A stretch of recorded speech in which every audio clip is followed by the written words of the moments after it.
Thanks for clicking on the video. But before I go any further, please click the like and subscribe button at the bottom. It would help out our channel and help out our growth as far as what we're doing both in the studio and the company. Thanks a lot. Thank you guys for tuning in. I've been talking about doing these longer form videos for the multiple channels, for building the studio reach and the studio presence online with the relaunch of the website, the relaunch of the YouTube channel, as well as building Instagram following, but more importantly too, the company page right here, company page. This does feed into all that, and it does connect in some way, but more specifically to me talking about the current project underway in the studio and how it's been building over, it's been about a 3-year period. And sometimes I get frustrated with that duration of time. However, if you're familiar with my work, the Dorothy project took over 5 years to come to fruition before it was actually seen in an exhibition space. So I have to remind myself that it takes time to build these ideas, especially with these large-scale performance, video, film, and sculpture installations that I do with my practice. So, real quick recap, if you're just tuning in or you're just seeing this video, I've spent most of my career, if not all my career, talking about masculinity and deconstructing it from multiple perspectives, but more from a feminist artist perspective or a feminine perspective, and then talking about my relationship with athletics and art and how they've always been two competing factors, and trying to bridge them somehow, but then again, never having a lot of success with it for myself, and always seeming to short circuit that relationship. However, now I've recalibrated that approach, and I'm trying to recombine them or create new work based on the symbiotic relationship between art and athletics and how they can come together. And one of the statements I've made recently has to do with admitting my fault or saying that I've been wrong about masculinity in my artwork during most of my career. When I was talking about the Dorothy Project, when that was a way of me taking the Wizard of Oz and using Dorothy and trying to short circuit masculinity by playing the part of Dorothy dressing in a quote unquote blue collar masculine drag, if you will. So if you don't know what that is or you haven't seen that project, scroll down or go to the website or go to the YouTube page and you'll find videos of that exhibition, and you'll have a better understanding of what I'm talking about. So I've spent my career deconstructing masculinity from a feminine perspective or from a feminine arts perspective, much because I was a performance artist, and the lineage and tradition of performance art was definitely pioneered by amazing women artists, feminist artists, like Carolee Schneemann and Janine Antony, just to name a few. And then, of course, my interest in the work of Matthew Barney and how he short-circuited masculinity and talked about masculine development from a completely different perspective by still using athletics as a founding pillar or foundation for talking about ideas of development.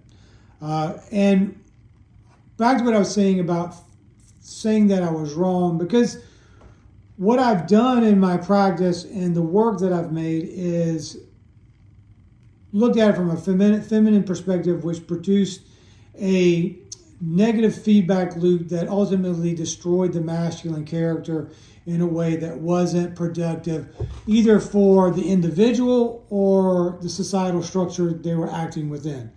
And I just accepted that that's how it was. Like, toxic masculinity produced violence or produced self-indulgence that created a loop of destruction that ultimately killed the male. And I've talked about Rocky, and I like Rocky as a great reference point. But what happened during first when I quit my teaching job, and what happened with me there, what forced me out of teaching. But then, of course, I take responsibility and I quit. But there was some force that was used in that, or I was caught between a rock and a hard place. So I had, for self-preservation and to get better, both physically and mentally and emotionally, I chose to quit. Now, I could have stuck it out and done whatever I had to do to stay teaching, but that's beside the point. I digress. That was the first initial experience that I started to rethink the format or the formula I was using for my artistic practice that wasn't producing the kind of outlook on either my life or masculinity that I was comfortable with, or actually that I wanted to see manifest itself in the world. So I read The Heroes of a Thousand Faces by Joseph Campbell, and then went back into looking at some of my previous notes and writings about the hero's journey in masculinity in previous projects. And then COVID hit, and all these plans and these ideas that I'd had for work after a exhibition called Rescue Without, it all kind of fell away. And I had to spend much more time writing and reading and finding inspiration or figuring things out during that time, with the idea that I may not be able to show work again, or at least not anytime soon. But so that's where that started. And what I realized during COVID, and even during the unrest during the summer of 2020, is that I wasn't inspired by the state of men in the country. And so I began to reevaluate where I was as a man, as a father, as a husband, and as a straight white male artist. And what I realized during that exploration is that I was not prepared for a situation that would cause me to have to protect both my family, myself, and my home. And there was a moment of vulnerability where I realized I was very vulnerable, and I'm okay with this idea of vulnerability. But I also realized that I was weak in the sense that I could not protect myself, much less my family or my home. And with that realization, there were some other experience that I had about the idea of not being prepared that caused me to dive into tactical culture, preparedness, and generally in the past, that culture has been I've dismissed it with the idea of toxic masculinity. However, digging into it and really digesting the themes or the ideas around those cultures about being strong, is I realized that it wasn't just males, it was females, and there was this idea of masculinity as a virtue and what true masculinity is. And what it made me realize, at least for me, is that there really is no such thing as toxic masculinity. Toxic masculinity can be, or is, in my opinion, just a group of assholes or an asshole that has masculine traits that just uses those positions of power to abuse. And that ultimately is not what masculinity is. And masculinity is this sense of responsibility for yourself first, then your family, then your community, and then society at large. But because of certain circumstances, many times we as individuals cannot get past just taking care of our family and our homes. First, ourselves. Some of us can't even get past the idea of taking care of ourselves. And that means delayed gratification, nutrition, exercise, rest, reflection. And again, like these things are not exclusively for quote unquote males. They are also for females as well. So that was a way of that began the process of reevaluating that term masculinity and what that is for me. And so through that, I discovered the tactical games, the Murph Challenge. If you guys don't know what those are, I recommend that you check out the tactical games, which is great for the tactical games because the tactical games just began prior to COVID. And what the tactical games is basically Spartan or obstacle racing or endurance sports coupled with CrossFit and sports shooting or tactical shooting events where these people are in amazing shape. They go out and do these incredibly taxing physical races, but while they are at the hardest part of the race, they have to calm themselves and make these really incredibly difficult shooting challenges, both with rifles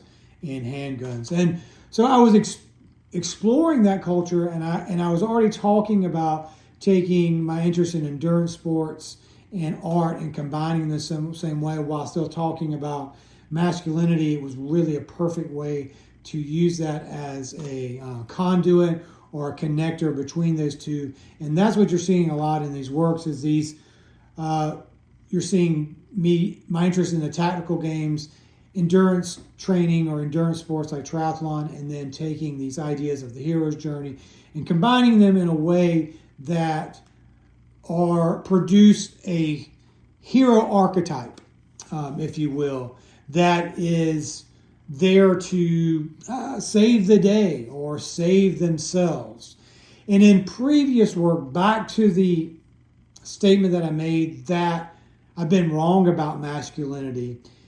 And what I've been wrong about masculinity, I've always talked about John Henry specifically, or what else? Sisyphus, that it creates a cycle of self-destruction that eventually will destroy the individual or destroy the hero before it has a chance to manifest itself in a way that will do what I just say, offer responsibility for the individual, for the family, for the community, and eventually for society at large.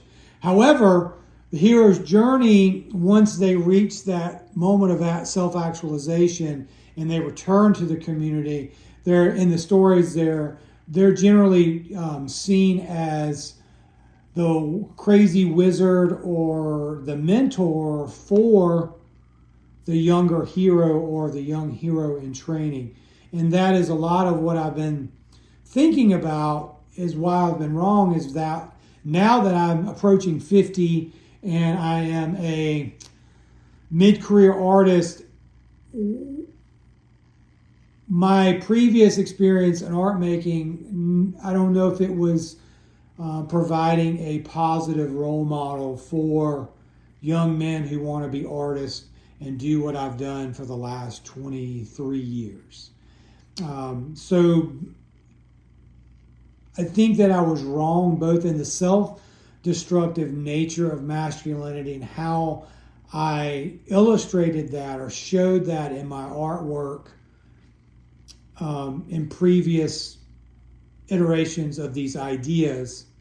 And now I believe that there is a place and a need to show these masculine characters triumphant in a way of not having a place of privilege or power, but more as a personal responsibility to provide strength and safety for those around him after going through the trials and tribulations of the hero's journey.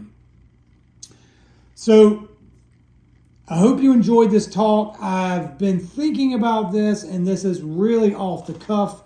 I do have some notes here that I looked at, and I've been writing about this for over a year.